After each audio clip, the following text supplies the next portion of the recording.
네, 저는 먹을 만들고 있는 한상묵이라고 합니다. 먹 만든 지는 한 35년 됐고요. 전통 먹을 만드는 사람은 우리나라에서 저 하나뿐입니다.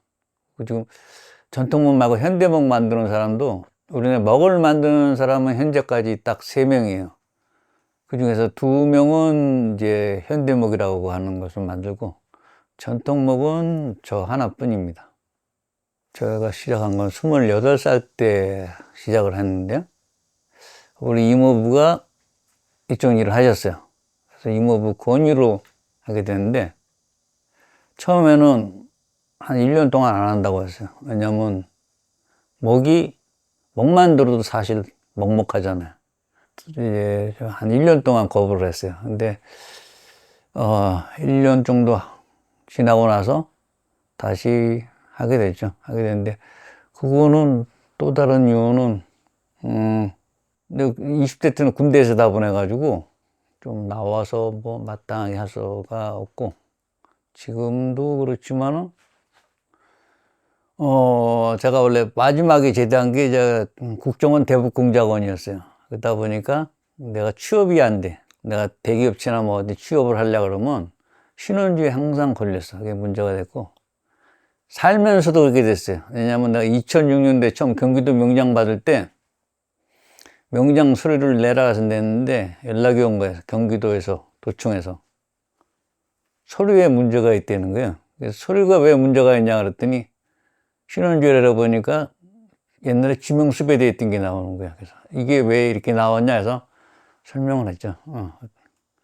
근데 그런 문제 때문에 내가 어디 취업은 못하고, 내가 제일 처음에 국정원 나와가지고 했던 게 서울명대 술집 주변부터 시작했으니까 하도 싸움을 하고 돌아다니니까 우리 이모부가 이쪽 일을 하셨고 이쪽 한번 해보라 해가지고 계기는 그렇게 됐습니다.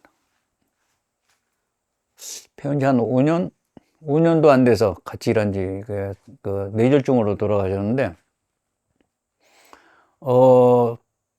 그때 당시 저는 이제 일본에 수출만 됐어요.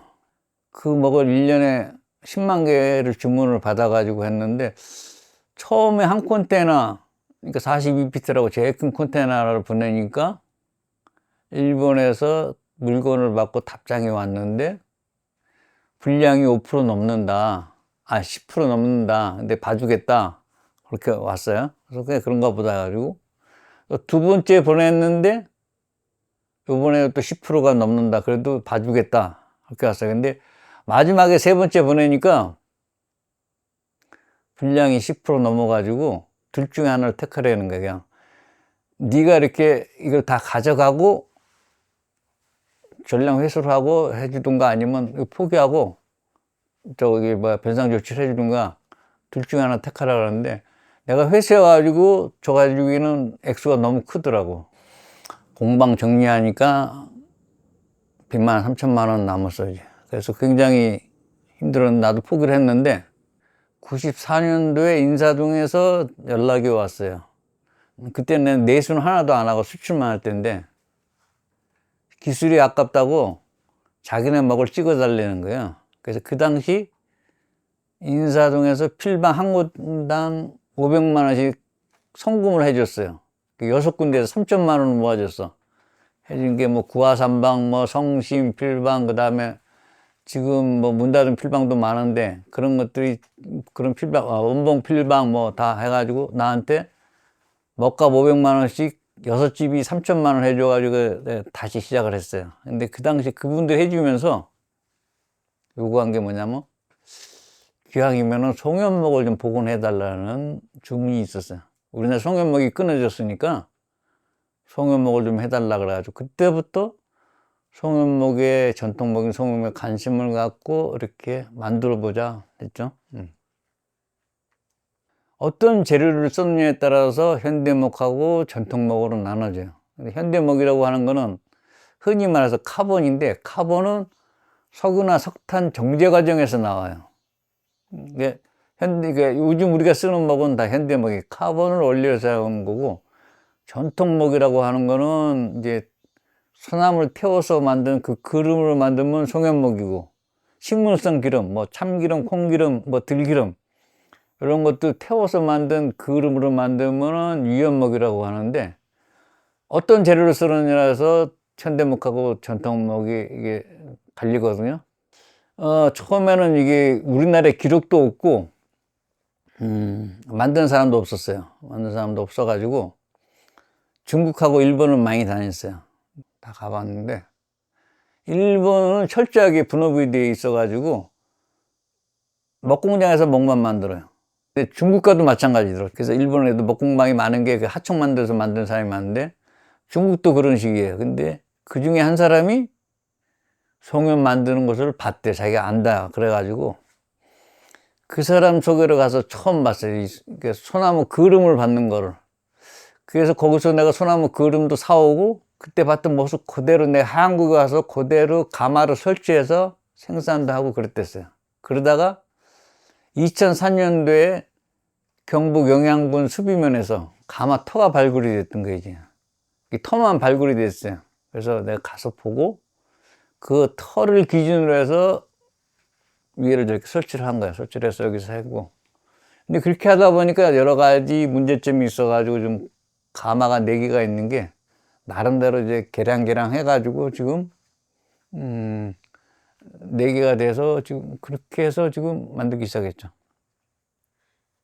벼루 같은 경우에는 돌을 가공하는 거고, 북 같은 경우에는 짐승 털로 가공해서 하고, 한지는 당나무 가공해서 만들고, 모든 공예는 다른 공예도 마찬가지지만 모든 공예는 있는 재료를 가공하지만은 이 전통목은 재료 자체가 없어요. 재료가 어디 있냐? 뜬구름 속에 있어. 그 먹 만드는 일은 난 뜬구름 잡는 일이라 그래요. 그림 속에 있지, 연기 속에 있잖아요. 근데 이것도 얼마나 작냐 그러면, 그림의 입자가 나노 입자예요. 0하고 뒤에 공이 9개부터 0, 0, 0, 0에서 1이야. 나노예요. 불을 피워서 그 그림 속에 있는 미세한 입자를 잡아서, 쉽게 말하면 그거는 먹으면 까만 밀가루 같아요. 근데 얘를 굳히기 위해서 한 덩어리를 만들려면은 접착제가 들어가는데, 접착제가 악유라고 하는 거예요. 악유는 동물성 단백질이고, 뼈나 이렇게 가죽이나 붙어있는 동물성 단백질을 추출해서 만드는 악유가 그름하고 악유하고 섞으면은 까만 찰흙같이 돼요. 까만 찰흙같이 된 거를 반죽을 해가지고 틀에다 놓고 찍으면은 그 틀 모양대로 나와요. 그 틀 모양대로 나온 거를 다시 이제 건조 기간을 거치는데, 건조도 짧게는 1년, 길게는 10년 이렇게 나오는 거죠. 겨울에는 먹만 만들고, 요즘 같은 여름에는 다른 작업이 안 되니까 뭐 채색이나 포장이나 이런 작업을 하고, 1년 4계절 작업이 다 틀려. 그래서 모아서 하다 보니까 개당 따지면 한 1년 걸리는 거죠, 최소.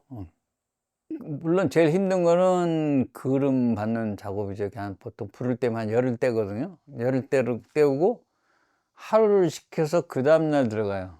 왜냐하면 하루 식히는 이유가, 불 떼고 바로 들어가면은 일단 일산화탄소가 많아서 호흡하기 힘들고, 또 온도가 높으면은 그름이 공중에 둥둥둥둥 떠 있어. 얘가 채집이 안 돼. 얘가 하루 식혀야지만 벽이고 천장이고 달라붙거든요. 그래서 긁어내는 거예요, 이제. 그래서 가장 힘든 거는 아무래도 그름 받는 일이겠죠. 제가 흔히 먹색을 밤하늘의 색깔로 표현하는데요. 우리가 쓰는 현대목, 우리 지금 쓰고 있는 현대목은, 카본은 깜깜한 밤하늘의 색깔이에요. 검은색이에요. 그럼 송연목은, 소나무 태운 송연목은 무슨 색깔이냐면, 여명, 해 뜨기 직전의 밤하늘이에요. 까맣게 푸른빛이 돌아. 여명의 색깔이에요. 그럼 유연목은 뭐냐? 황혼 이후의 색깔이에요. 모든 목은 진하게 가면 다 까만색이에요. 송연목이 됐든 유연목이 됐든 현대목이 됐든 진하게 가면 다 까만색이에요. 근데 여기서 그레이드를 이게 쭉쭉쭉 떨어지는 게 뭐냐면, 물을 점점 타기 시작하면은, 현대목은 한 10단계 나온다 그러면 송연목은 어느 정도까지 나오냐면 30단계까지 나와요, 그레이드가. 풀에나무는 이름이 왜 물풀에냐면은, 얘가, 나무는 원래 굉장히 단단해요. 그래서 도끼자루나 뭐 곡괭이 자루 같은 데 쓰는 건데, 껍질이나 이파리를 물에 넣으면은 물이 파래져요. 그래서 이제 푸른색을 강조할 때 요구하는 사람이 있어요. 한국 하나 이렇게 하시는 분들 중에 푸른색이 좀 더 진했으면 좋겠다면 저걸 넣어요. 일본 송연목은 사무라이 칼날에 보고 내가 만든 송연목은 따뜻한 푸른빛이 돈다는데 이거는 재료의 차이가 있다고 봐요. 일본은 거진 어떻게 보냐면 생송진을 태우다시피 해요. 근데 내가 공방에서 쓰는 건 죽은 송진이야. 소나무가 죽으면은 살아있을 때는 송진이 겉에 흐르는데 얘가 죽으면은 모세관에서 안에 스며 들어가가지고 굳어서 되는 게 관설이라 그래. 관설. 우리 공방에서는 관설을 쓰기 때문에 일본 송연같이 아주 새파랗게는 안 나와요. 근데 푸른빛이 돌지만은 따뜻한 푸른빛이라고 그분이 표현을 하시지. 그런 차이가 좀 있죠. 근데 물풀의 나무를 쓸 경우에는 아주 푸른빛을 원하는 사람, 자기가 뭐 수묵화나 산수화 그러는데 좀 더 푸른빛이 도는 걸 필요하다.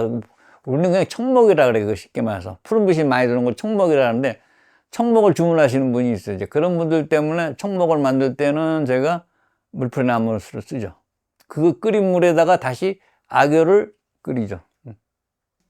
아주까리 저거는 유연목의 재료로 쓰는데 보통 유연목은 기름을 짜가지고 그걸 태워서 그릇을 만들 수가 있죠.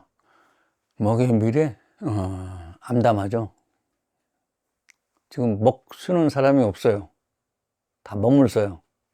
그리고 내가 여기서 먹을 만들지만 한 80% 정도가 지금 문화재청에 관련된 일이고 20% 제가 판매를 해요. 20% 판매하는데 그것도 보면은 서예 하시는 분이나 그림 그리시는 분보다 대부분이 이쪽 일을 안 하신 분들이에요. 근데 그분들이 왜 내 목을 사냐? 소장용이야. 소장용으로 많이들 사세요. 그러니까 그분 농담을 하지. 빨리 돌아가셔야 되겠어요. 소장용이다 보니까. 공방에서 내가 만든 중에 최고가품들은 다 한 몇백만 원씩 하는 것들은 다 소장하시는 분들이 샀어요. 그나마 지금 금년에 만든 먹은 100% 지금 해인사에 들어가고 있습니다. 앞으로 해인사 일에 좀 집중을 했으면 좋겠다 해서 지금 최우선이 지금 해인사 8만 대장경을 찍는 일을 하고 있습니다. 완전 하늘과 땅이에요. 지금 돈으로, 그러니까 그때 돈으로 한 달에 500을 벌어서 제가 한 6개월 해가지고 아파트 한 채를 샀어요. 그 당시엔 그랬어요. 그 당시 왜 그러냐면은 우리나라 최고 피크기가 전통적으로 86 아시안게임하고 88 올림픽 때문에 한국 문화에 대한 수요가 엄청났어요. 우리나라 역사는 먹이 없었으면은 이루어지질 않았어요. 단적으로 그렇게 말해요. 그리고 유네스코에 우리 세계문화유산 등록된 것이 9개가 먹과 관련된 유물이에요, 사실은. 조선왕조실록도 그렇고, 뭐, 대장경도 그렇고, 뭐, 모든 게 먹과 기록유산물 아니에요, 이제? 다 먹과 관련된 유물이야. 그리고, 제가 책에도, 여러 책에서도 강조를 하고, 요즘 특히 강조하는 게 뭐냐면, 먹의 원조는 한국이에요, 한반도예요. 근데 대부분 사람 10명 다 물어보면 10명 다 먹의 원조는 중국이라고 생각해요. 중국은 아니에요, 한국이에요. 기록도 있고 유물도 있고 모든 사람이 얘기하는데 아무도 이걸 얘기를 안 해요. 명청 이전에 송나라, 당나라, 뭐 진나라, 한나라 먹이 하나도 없어. 전시하는 건 다 명청 때예요. 그거 왜 그러냐면은 중국의 먹은 저 공방에도 다 전시가 되어 있는데 처음에 먹은 이제 묵한이 알약 같은 형태였어. 그걸 맷돌 같이 갈아 쓰고 했는데 그러고 나다 당나라 때 때면은 뭐가 있냐면 이제 라자목이라고 길이는 한 30cm 돼요. 근데 강도가 어떤 건데냐면 우리 양갱 수준이야. 뚝뚝 부러뜨렸었어. 우리 같이 돌같이 굳으면 돌같이 되는 거 지금 먹은 아니야. 근데 우리는 신라목이라고 있어. 서기 700년대 목이 있어. 현물이 존재해. 에스카르도 우리나라하고 일본 그 정창원이라는 데 보관이 돼 있어요. 근데 일본 사람이 만든 먹이라고 주장을 못 하는 게 아예 신라라고 찍혀 있어. 신라 무과묵, 신라 상과묵이라고, 신라 무씨 집안에서 양씨 집안에서 만든 먹이라고 찍혔기 때문에 주장을 못 해요. 우리는 금속 활자로 먹을 발라서 인쇄를 했어. 지키라는 책을 냈어. 근데 그 모든 게 우리 한반도 한국에 지금 존재를 해요. 앞으로 나의 소망은 해인사 물건도 완료하는 것도 있지만 먹이에 대해서 한국이 원조고 한국이 최고다 하는 거를 알리는 일이라고 봐요.